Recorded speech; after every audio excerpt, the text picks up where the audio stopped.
authors, filmmakers, entertainment, and all your listening needs. Listen now to Talk Now Radio, where no topic is taboo.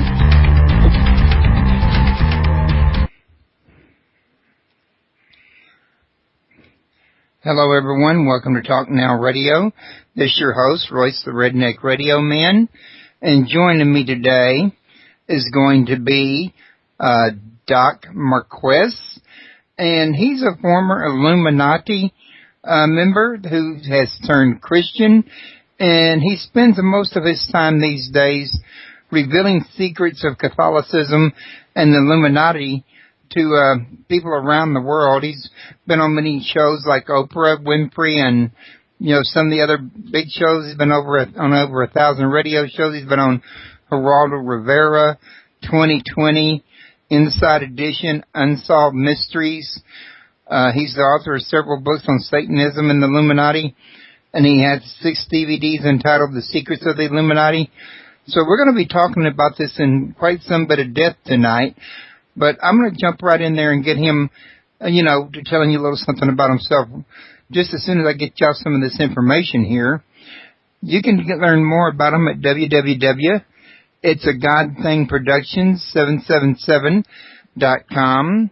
If y'all wish to call in and ask questions, the number is 832-632-7904. And for those of you listening elsewhere, you can come to www.talknowradio.com and join the site for free to get you into the chat room and many other areas of the site that unregistered members can't get to because we're protecting it from spam. And we'd love to have you be a member, interact with the site, with us, and have a great time and sign up for our newsletter and learn more about us and about our guests. So, Doc, how are you doing tonight? I'm doing great, Royce. How are you today? Oh, I'm doing just fine. I think the weather's been cleared up a little bit here in Houston, and that's kind of helpful. I'm sorry, what was that? I said I think the weather's been clearing up around my neck of the woods, and that's kind of helpful. How about you? Good. Okay. Now, Doc, usually when I start these shows, I kind of like to give people a chance to introduce themselves and let people know a little something about themselves and how they got where they're at now, about the product that they got that we're talking about, etc. So would you like to give us kind of a brief orientation, so to speak? Oh, I can try to give you a Reader's Digest, abridged version of what happened, Okay. You see, I was raised in an Illuminati family. And when I was 3 years old, I was brought to my dedication ceremony. Now, this is really nothing unusual when we're talking about the Illuminati, because when we look at other religions throughout the world, they're bringing their children to, their various temples or churches or synagogues, and they're dedicating their children to God, correct? Uh-huh. Yeah. Well, it's the same thing in the Illuminati, except they're dedicating their children to the cause of Lucifer. Now, after I went through that dedication ceremony, for the next 10 years, I was put into what is known as the outer court. Now, the outer court is best understood as the Illuminati version of a seminary. This is where you're taught all the rites, the rituals, high magic, low magic, the eight methods of human sacrifice, how to practice human sacrifice, astrology, gematria, numerology. This is where you learn it. So by the time I was 13 years old, I was brought to my initiation ceremony. Now, it was about a 2-hour-long ceremony, and at the end of that ceremony, I stood before the altar, and 3 things was passed to the high priest. The first thing was a book that was made out of lamb's hide, and that's known as the Book of the Dead. The second thing was a crow's feather, and the third thing was a silver knife or what's called athame. Now, what happened then? After the end of all that, the high priest picks up the silver knife, or athame, sliced my right arm wide open, and I had to dip that crow's feather in my own blood, and then I signed it in that book. But as I said, that's known as the Book of the Dead. Once I did that, I was a fully initiated first-level illuminist, or what's also known as a Druid priest. Now, for the next 4 years of my life, I was going through the ranks like everyone else, but I also had more than 200 years worth of family history to learn, because at that point I was a seventh generation illuminist. My family's history goes all the way back to 1789 in this. And so I had 200 years worth of Illuminati secrets, names, dates, places, times, events. That's been going on for centuries that very few illuminists would ever learn about. While at the same time, I was going through the ranks, learning all the things I was going to need to get to the second and then to the third level. So, as I was saying, by the time I was 17, I made it to a third level witch, which is also known as a master witch. So, at that point, once I was fully initiated as a third-level witch or a master witch, that gave me authority over a region. Now, a region, occultically speaking, is a governing area in which, in this case, a master witch had full authority. I had something like, it was a little bit more than 1,000 illuminists under my authority. We had 3 covens in that area.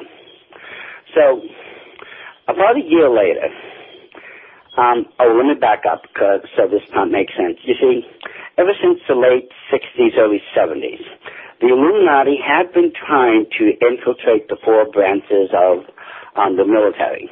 They were trying to get their own people sent in. Now, they weren't saying, hi, I'm in the Illuminati, I want to join the Illuminati. No. They were trying to get them initiated recruited as witches, under chaplain status. Now, Royce, that might have been the day and age of Aquarius, but in the military, we're still not going to budge on that one. Well, anyways. That's what I heard last. They had a real fit over Wiccans, much as Illuminati. Well, wait till I say what happened at the end. Okay. What had happened? The Illuminati decided that they were going to get their people into the military no matter what. Even if it couldn't be chaplain status, they were going to infiltrate the military. So quite literally, thousands of us were sent into the various 4 branches of the military with a 3-part plan. Now, the first part of this plan called for us to set up a fully operative coven at every single military base we went to. Second part of that plan called for us to recruit key members of those bases into the covens. This way, whatever they had access to, we now had access to, because they were now one of us. The third part of that plan was to guarantee that the major occult religions in America would receive federal recognition and status. And unfortunately, Royce, we were just too good at what we did, because if anyone wants to check that out, they can check, that would have been the April 1978 religious requirement book of the chaplains, and you will find listed for the very first time in all of the United States history now, major occult religions are listed in the chaplain's handbooks. We're talking, like their major occult Sabbaths, their burial rites, their practices, their instruments, so on and so forth. And they have, as I said, federal recognition and status, so there's nothing anyone can do about it. And the problems that have arisen from this is horrific. I mean, I'm constantly hearing from different military bases around this nation about how all these new sacred circles are being built, and isn't it interesting that these people can openly worship a false god, whether it's under Satanism or witchcraft, yet the military now is trying to suppress Christianity. Now, that is what I've heard to be the case, but for so long there, Christianity was the dominant religion too, though. Well, because it's always been held that Christianity was the founding religion in America and the foundation of America. But now, you see, if the Illuminati is going to succeed, and they first started doing this back in the 60s, they had to get rid of God. The first thing they did was had him kicked out of the high schools. And now they're having any mention of him. And what's interesting, any mention of God is forbidden on a public high school. Yet, look at all the Muslim texts. They're trying to trick kids into reading and accepting. You know, they don't want God in America anymore. They want to kick him out. Well, last I heard, it was religion they were trying to kick out, but I haven't... Not religion per se. No. We have to remember that the Illuminati does have a religious belief, except they call it Luciferian witchcraft. Let me just explain to you how they see things, and this is going to shock you, but this is how the Illuminati sees things. They believe that in the beginning it was Lucifer who was equal to God in all things, and that as the millenniums rolled by, it was God who became jealous of Lucifer's equality and had him and his angels kicked out of heaven. Right now, the Illuminati are convinced that they're summoning up enough of the force to where at the Battle of Armageddon, they're going to kill God and the Holy Spirit and put Lucifer on the throne where they feel he rightfully belongs. And right now, Christ is supposed to be chained to a huge boulder in hell because he betrayed the cause.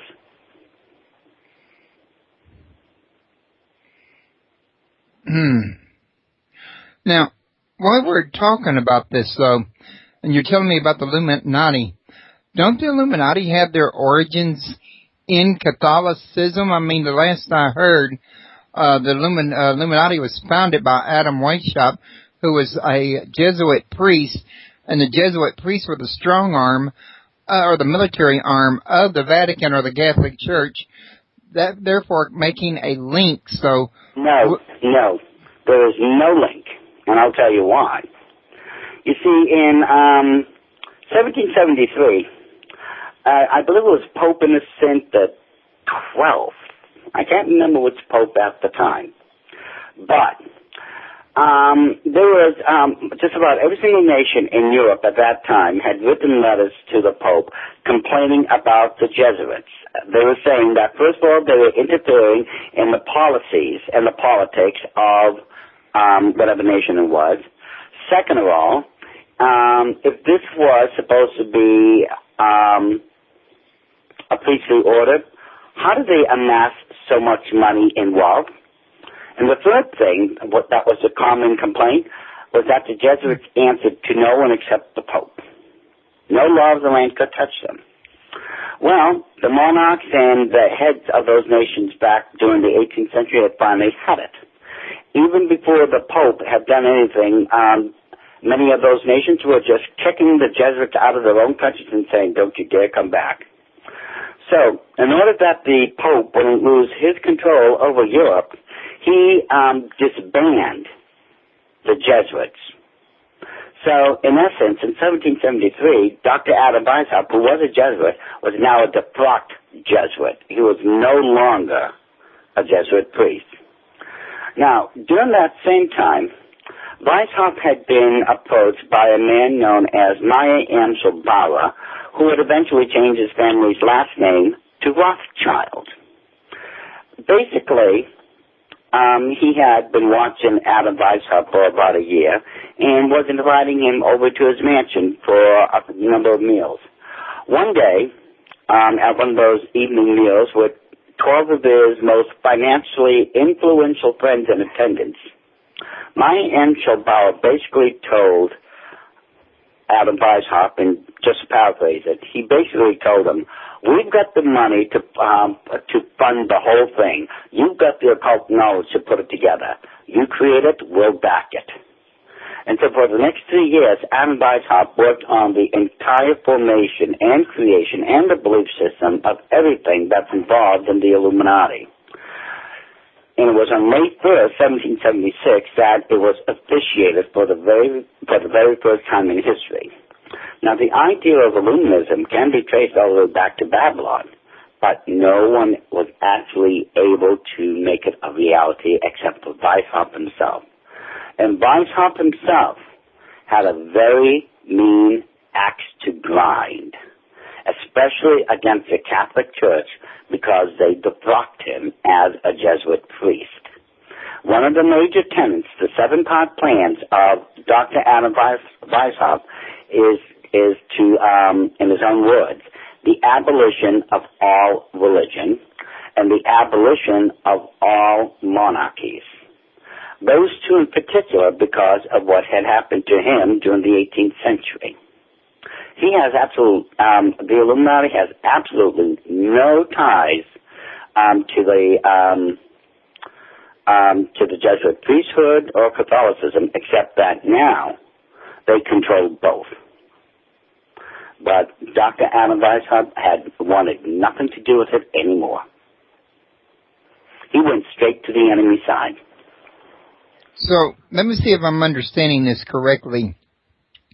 You're telling me that the Pope got rid of the Jesuit organization, or disbanded them, with, I think, the terminology you used.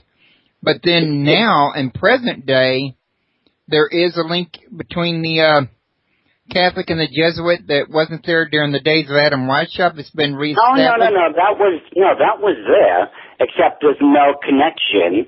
As you had asked, with the Illuminati, with Weishaupt to the Jesuits. No, there's none. But Weishaupt, as I said, once he was defrocked, he sought revenge. But, I believe...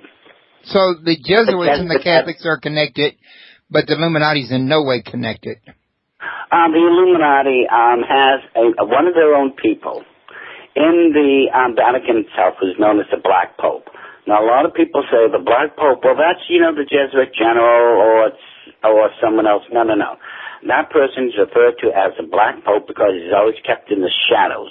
No one outside the Illuminati know who that person is. And every day, the Illuminati gives orders to that person, and he gives them to the Pope. Okay. Well, I know that I've heard this before, that Adam Weishaupt had left the Jesuits. Now, I didn't hear that he had been defrocked or, No, he didn't leave the Jesuits. He was defrocked. Okay, he was a Jesuit all the way up to 1973. That's what I'm saying is the story I heard was a little bit different.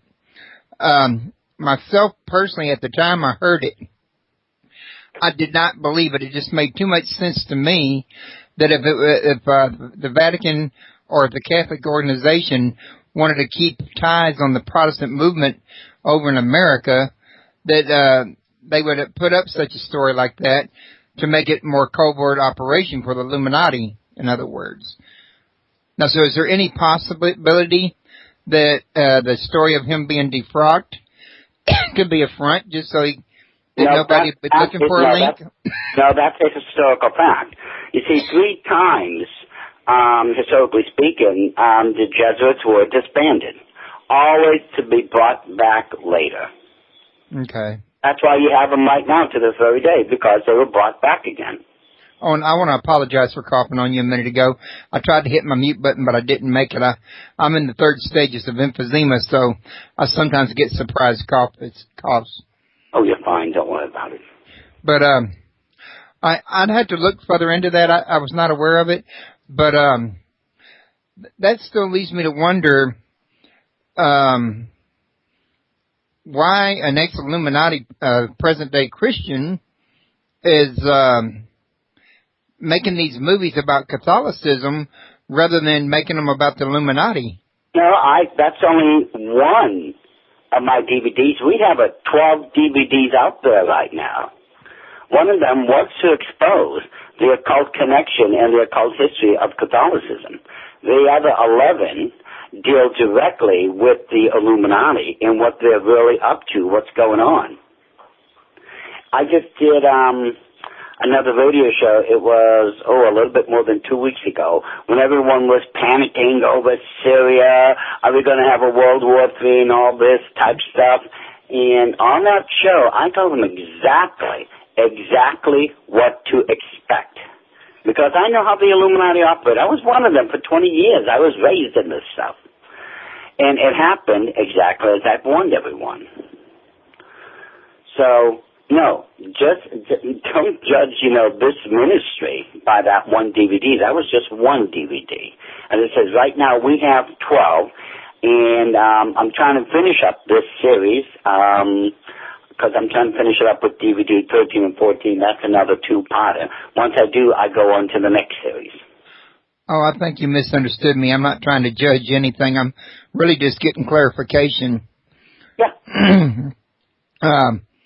I don't know enough to make any judgment in this situation. If I had saw your video and then did some research on it, I might have something to say as far as judgment, but I don't feel any man has a right to judge or to make any assessments without getting all the facts together first. No, what I'm saying is I don't hone in just on Catholicism. Right, I got you. No. I hone in specifically on the Illuminati. That particular DVD, which is called Catholicism, which Queen of Heaven are they worshiping, that was a side DVD. That's not part of the normal series. Okay, well, that makes a lot of sense. Yeah. And we can come back to the one about Catholicism, Queen of Heaven, in a minute. Let's go ahead and go where you're going with the Illuminati, because a lot of people, they don't know very much about what the Illuminati is all about. I've read some about it on the web, but let's face it, there's how many different versions to each story of the Illuminati on the Internet? Yeah, and you know what? My one question to all of them is, how long were you in? And they tell me, I wasn't in it. And so that's when I ask, especially when I see some of this stuff they say, I tell them, I should say I ask them, and so where did you get your information from? I have heard and read a lot of stuff about the Illuminati that is so far out there it's ridiculous. The Illuminati, basically, they're the driving power behind just about every government you can think of. They're the shadow power, the government behind the government people hear about. They're the ones that created and is driving and creating what you and I now nowadays is called the New World Order. And the New World Order was part of the original 7-part plan, which Dr. Adam Weishaupt himself penned. This has been going on since 1776, and it hasn't slowed down any. And the sad fact of it, if we look at just how far along they are, compared to what the scriptures say in the book of Revelation as far as the prophecies, Daniel, Joel, Ezekiel, Isaiah, and a bunch of others, they've got about 90 to 95% of everything in their back pocket. It's just a matter of tying up the loose ends, and when people are completely caught unaware, they're going to take the final steps, and they're going to put up their New World Order. I got to be honest with you. Me personally, I have been expecting a New World Order to try to be established by the Vatican. No, they don't have the power to do it. The Illuminati does. They're in every government you could possibly think of. They've got the resources to do it. And let's just go through a couple of quick examples. Okay. Look at the prophecies in Revelation. And compare them to what's going on right now. Right now, there are there's almost 1,000 concentration camps, POW camps, on American soil. Why would we have almost 1,000 POW camps on American soil if there's no war going on here? Unless they're planning to cause a war. let's look at how they're purposely, and it is purposely, putting all of us in a position of bankruptcy. The United States government is approximately $17 trillion in debt. Now, I like the way that these people in Washington will smile and chuckle and say, oh, that's okay. The United States can handle up to 23 to 25 trillion. Excuse me? No, we can't. Once we get to that 20 to 21 trillion dollar mark, the compound interest daily will be too great for us to keep up with. Look at, again, how God's been kicked out of, they're trying to kick God out of everything. Look at how they're devaluing life itself, with euthanasia, with the abortion clinics, and causing all these other diseases to gauge to see how long it would take to kill X amount of people through. These things, I know it's a lot. It's going to be a little hard for a lot of people, but these are the realities of what's going on. Yeah, this stuff is definitely going on, but the one thing I haven't never seen anybody provide is the documentation that you can physically view that links the person who's actually behind it. You can just track it back to the Rothschild family. Or, if you want, again, if you want to talk about finances, it's been proven time and time again about the Rockefellers' involvement. People have tracked that all the way back to them easily. Yeah, I've heard a lot of talk about the Rothschilds and the Rockefellers, and I've actually read online that the Rothschilds were the ones that were actually financing the Vatican these days, but I didn't see any proof of it. That's just a claim that was made at this point in my books. Well, I've never seen that one myself, so I can't tell you one way or the other. Now, we got a question in the chat room. They're asking, is it wealth or connections that determine the power of the Illuminati? No, there's three things that actually give the Illuminati their vast power base. That's their money, their politics, and their religion. Their money is phenomenal. I mean, it's already estimated, and this is an estimate because no one can nail down the exact value of how much just the Rothschilds alone are worth. The last estimate is $300 trillion. Their religion, as it says, they worship Lucifer. It's known as Luciferian witchcraft. And if you look at Revelation chapter 3, twice, and it's very rare that God would repeat himself like this, but twice, he said that these people are claim to be Jewish, but are not, but are of the synagogue of Satan. So in other words, whoever they are, they would be Jewish by, word, but not by deed. That's interesting. They would be worshiping Lucifer. And that's a perfect description of the Rothschilds if ever I have heard it. Now, you know what I find more interesting than usual, because I'm familiar with that passage. I'm really familiar with the Bible myself.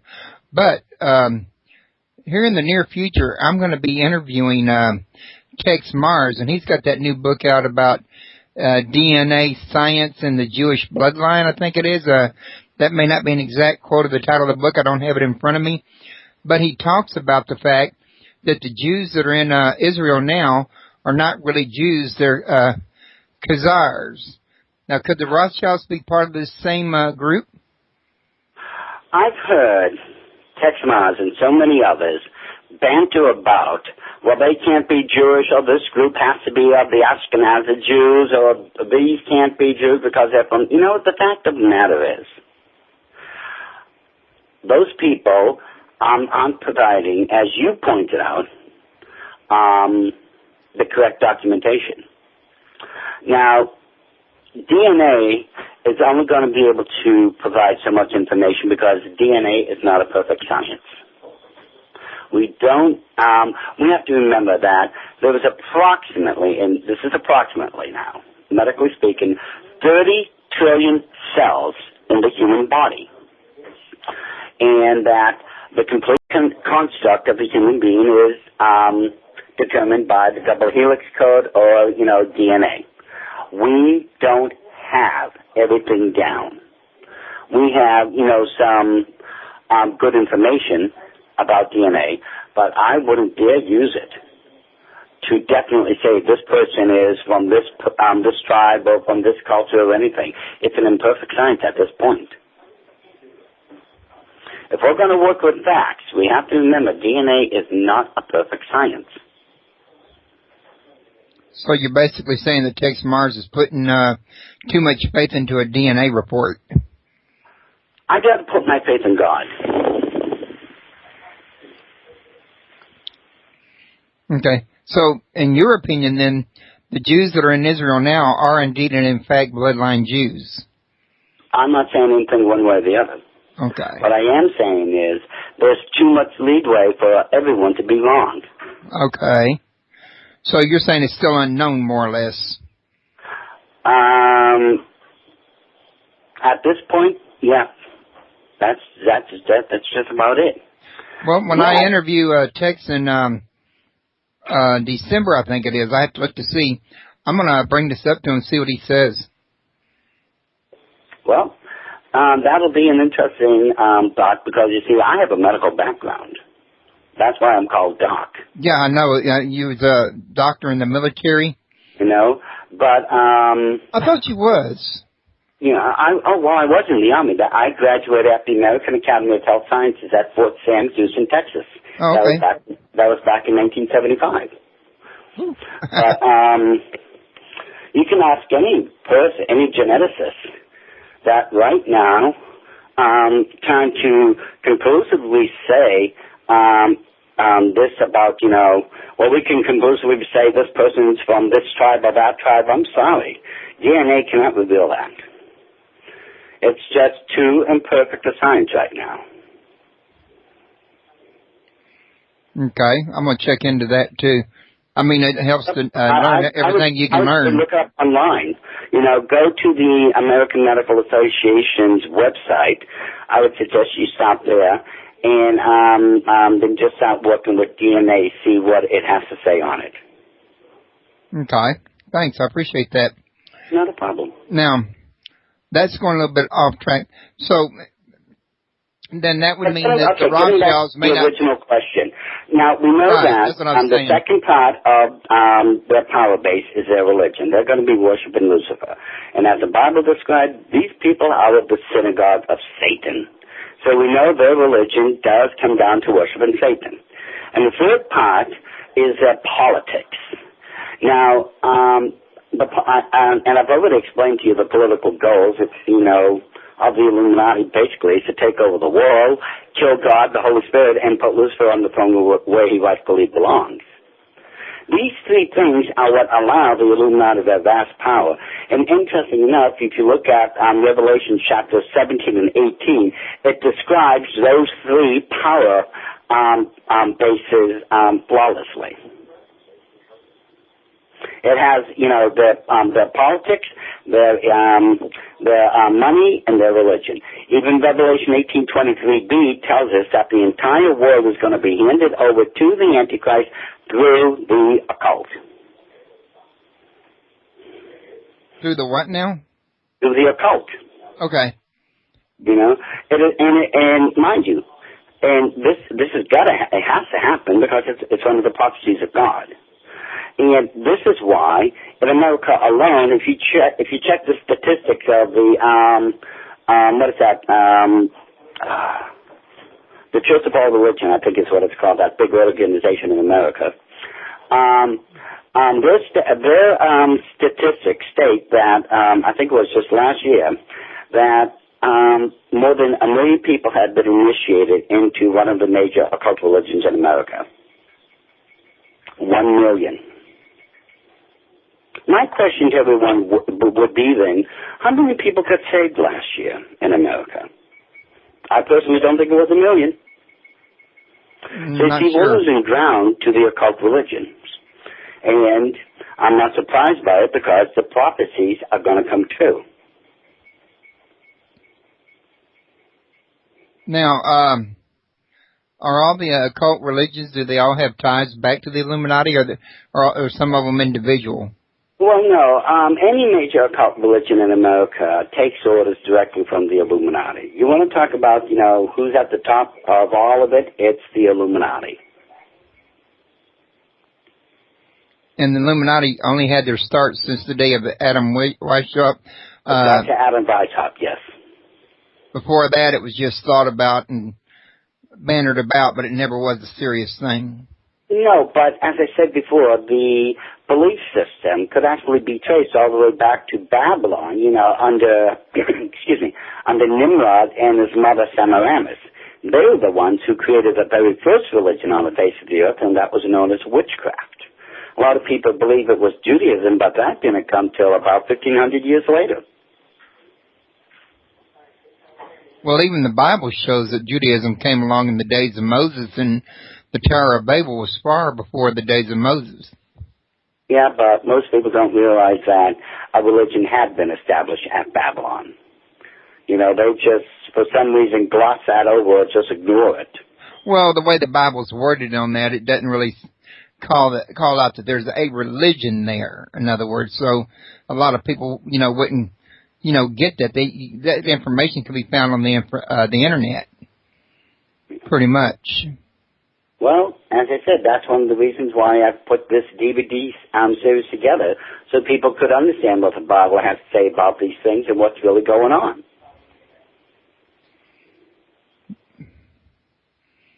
Okay. Now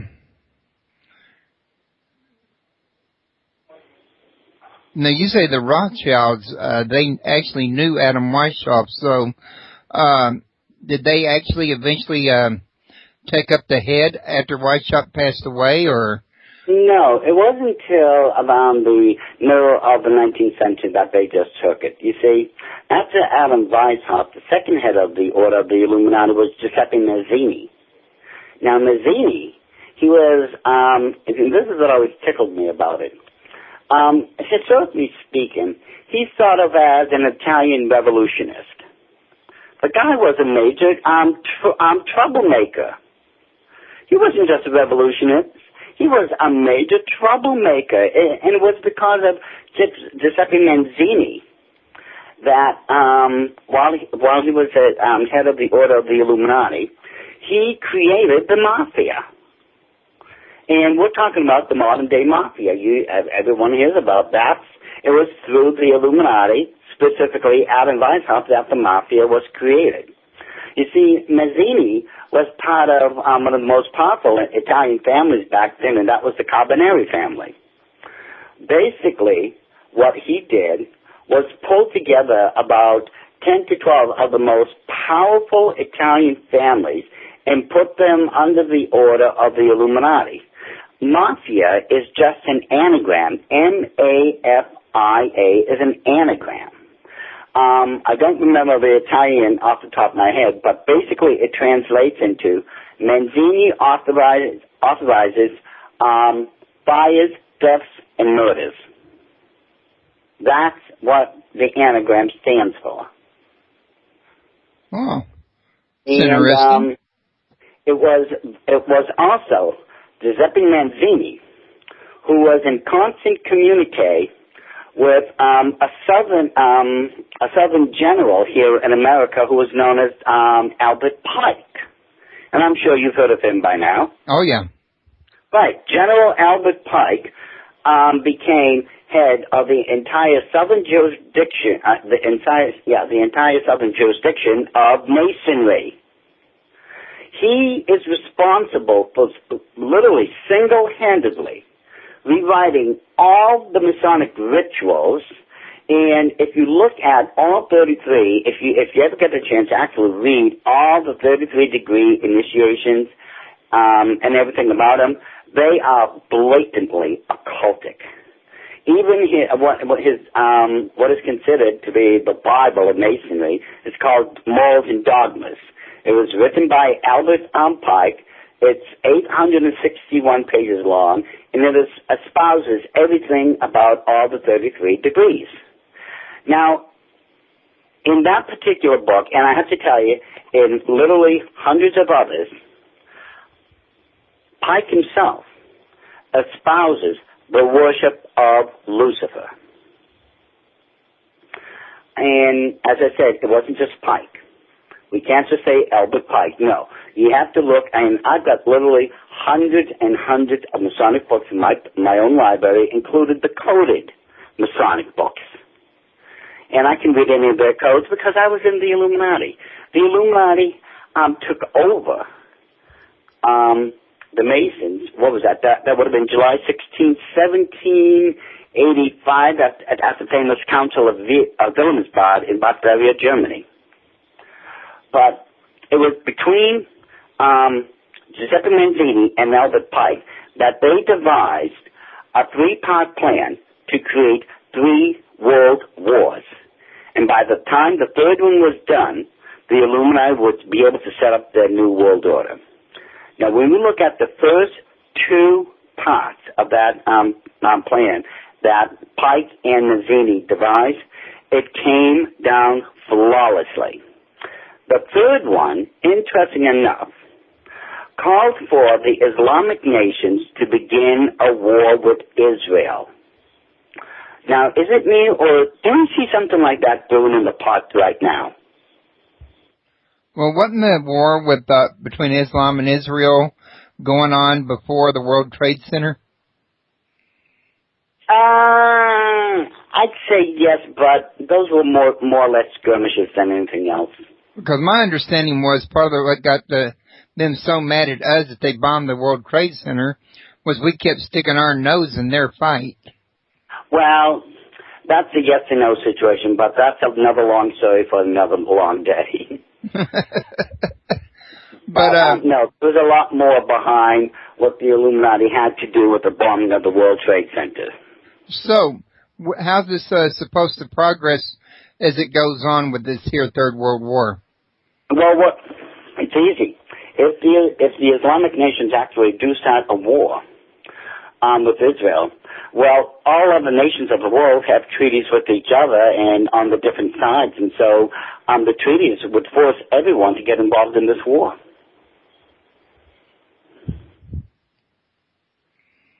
And is there supposed to be a selected country to win?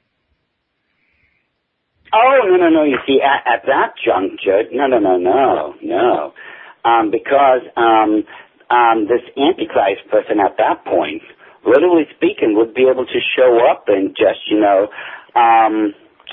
come up with all the solutions to all the problems and unite the world under a one world, new world order. And that is in the scriptures. That's, again, one of the prophecies, how this Antichrist person will have, literally speaking, an overnight meteoric rise in politics. Well, what you're describing to me, if I understand it correctly, it's the same type scenario that I've heard David Icke describe when referring to the Illuminati, and as well as the reptilians, as he calls them, whereby... Well, I was about to say, let's not even go with the reptilians. Yeah, aside from no idea what he's talking about. Aside from his crazy beliefs, what he says here, I think you can agree with.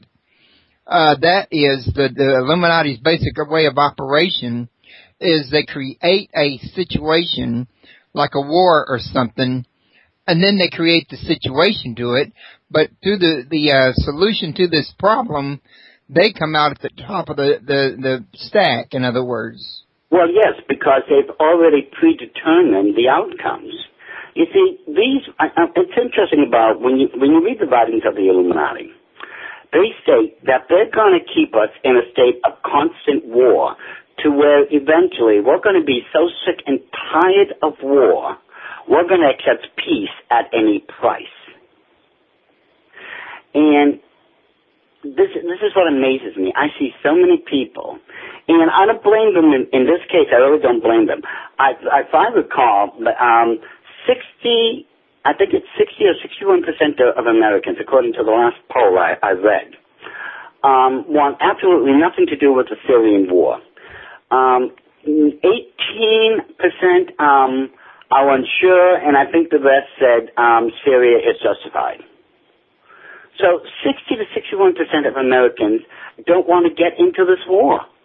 And I don't blame them. You know, they're getting tired of all these wars. And what people don't realize is that, you know, among other things, and I'm not being mean or brutal when I say this, but America is not the police of the entire world. Not only that, we have to consider that war is extremely costly for any nation. But because the Rothschild family are the ones who's usually funding both sides, they're making money no matter what happens. Now, I've actually read that the Rothschilds were of Jewish descent. Is that what your records show? Oh, there's absolutely no doubt of it. They are of Jewish descent. There's no doubt of it. But their name is part German, they so are changed they... their last name from Bauer to Rothschild.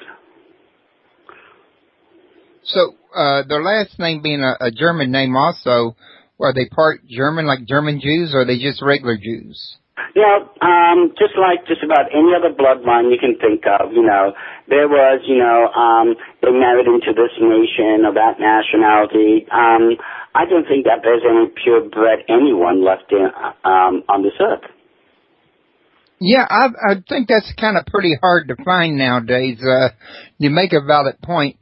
So when they're looking at the bloodline, since it is so polluted, are they looking for a percentage of family blood in there, or how do they make a decision on where you're acceptable as considered being a family member? Medically speaking, or what? Are we talking about a particular group? Well, okay, like most of the elites in the world, and I'm probably mixing things up here because I'm thinking about what I've read about the 13 satanic families. 13 satanic families? You're not familiar with that, are you? Are you talking about the 13 Illuminati bloodlines? Well, okay. I think I've heard them called both, but I think they're the same thing. Well, I do know that there was someone who had written a book on the 13 Illuminati bloodlines. It's hogwash. There's no such thing, first of all, of the top 13 Illuminati bloodlines. That's ridiculous. Second of all, the names that were listed were wrong. Third of all, how do you keep a machinery as vast and powerful as the Order of the Illuminati just with 13 families? It doesn't work like that. So you're saying the Illuminati are not a bunch of elite family members. These are just... Oh, they're elite now. But I mean, they're not all tied together. The incredible amount of power and influence that they wield. Yeah, but they're not actually a family. I mean, no. Okay, so... It's a giant organization if you want to look at it like that. But these are the most powerful, subversive, covert group of witches that's ever existed in all of man's history. Remember, these people worship Lucifer.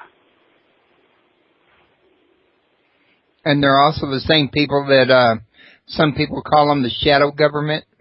Exactly. The ones that pull the president's strings. That you will see at the Bohemian Grove. As a matter of fact, now that I just mentioned that, I just finished producing a DVD. It's called Dark Rites and Rituals at the Bohemian Grove. That's flying off the shelves. I've got ministries, stores, distributors, just buying this up like mad. I don't even have a copy myself right now because I just sent out the last of them today. What goes on at the Bohemian Grove, everyone better start paying attention to, because that's where we're talking about some of the greatest political power brokers. They meet for 2 to 3 weeks every summer at this one place in California on, 2,712 acres of California redwood forest. These people make decisions that affect everyone's life. Just a couple examples, if we look at the Star War Initiative under Ronald Reagan, that was created and decided upon at the Bohemian Grove. The Manhattan Project. My goodness, That was another one that was determined there at the Bohemian Grove. The Bohemian Grove affects us in more ways than people realize. And every single one of them has some direct connections into either one of the front organizations of the Illuminati or they're directly an Illuminist themselves. Okay. Now, as I understand it, and I could be wrong about this, there's only one person who's actually been able to get in and actually do any filming of one of these meetings at the Bohemian Gardens. And you're talking about Alex Jones. Right, exactly. He's the one. The only, okay. He did record what's known as a cremation of care rituals, but others had, I know of at least 2 instances before him where photos and other things had been taken of the Bohemian Grove itself. Alex Jones, he was just the more recent one, and that was 12 years ago. Yeah, it has been a while back. So it was 12 years. So you think his information is legitimate on that? Well, he filmed, as I said, what's known as a cremation of care ritual. Now, in his documentary, he didn't explain the ritual or anything. Now, in my DVD, that, as I said, just came out not even a month ago. In that particular DVD, among other things, I broke down the whole of a cremation of care ritual, and I can prove to you it's a genuine Illuminati ritual. There's absolutely no doubt about it. Okay. Now, have you yourself ever attended one of these meetings at the Bohemian Gardens? The Bohemian Grove? Yeah. No. No, I was on the East Coast, they're West Coast. Okay. I just had to ask, just out of curiosity. You know? Oh, no, but, I can tell you right now, if you ever meet another person in the Illuminati, they'll be able to tell you what goes on at the Bohemian Grove just like I can. Just about any Illuminist can tell you, who's meeting where, deciding what. I mean, this is just common practice in the Illuminati. Everyone knows what's going on.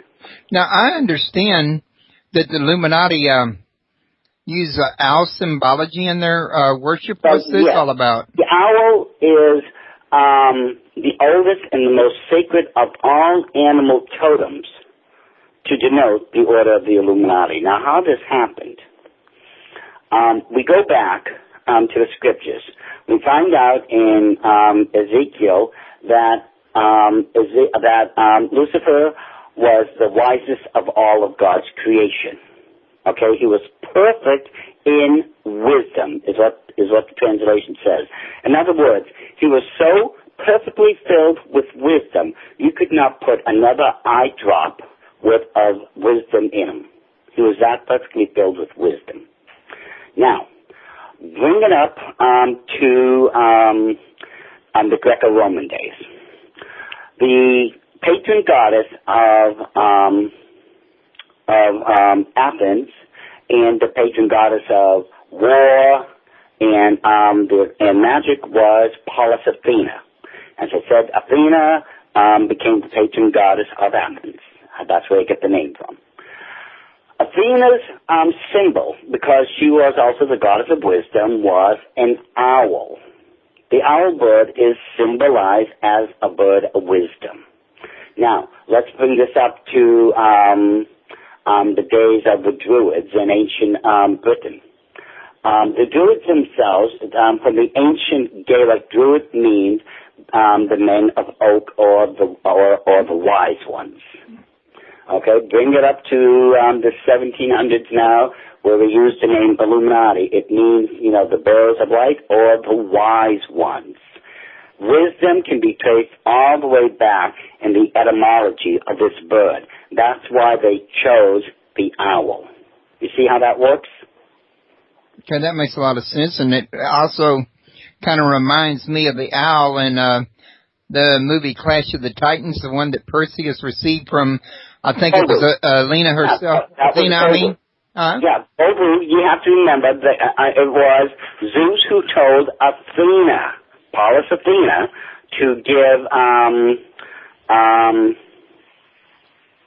what was his son's name? Perseus, her owl. But instead she had, a mechanical owl, that other god, Hephaestus, make a mechanical owl. Now, if I understand correctly, Hephaestus equates with Tubal-Cain. Is that correct?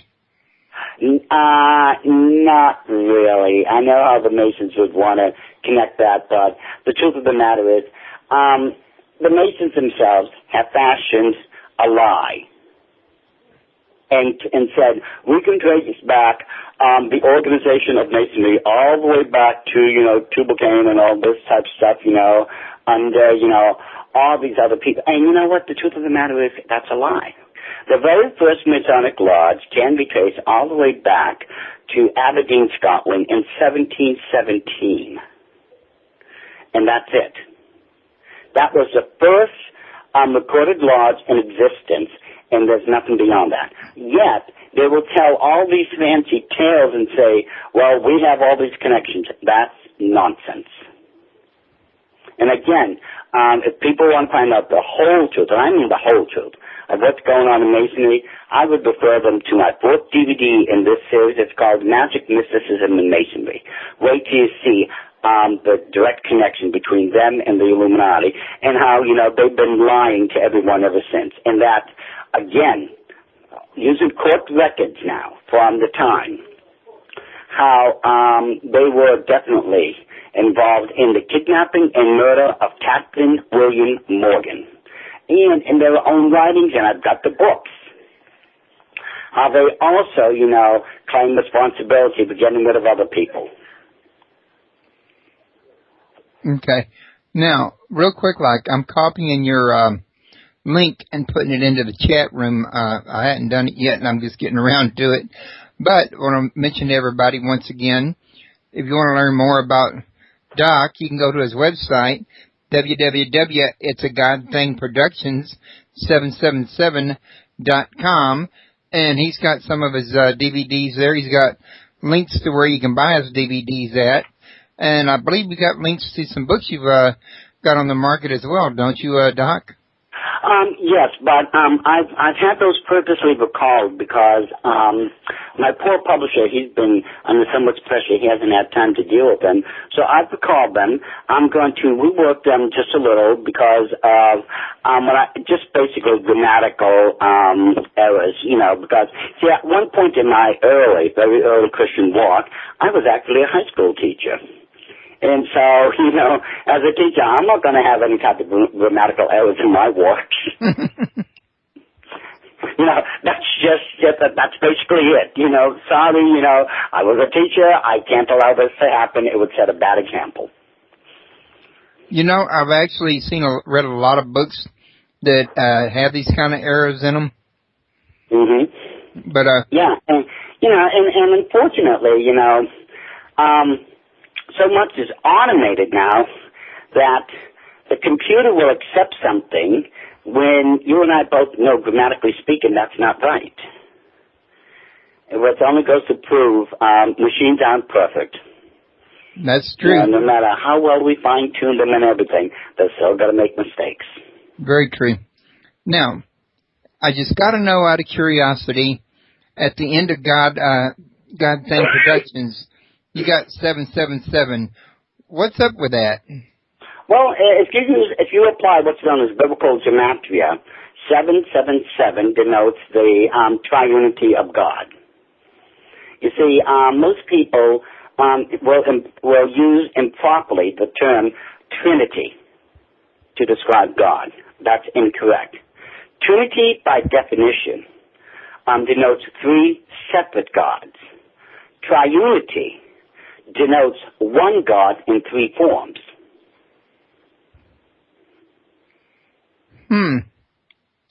Glad I asked. I learned something there. Oh, well, you see, as I said, the terminology is inaccurate. Again, that's a Catholic thing. That has nothing to do with Christianity. anyone can look up the definition. Look up the definition of Trinity. Compare it to triunity. You'll see the obvious difference. Well, speaking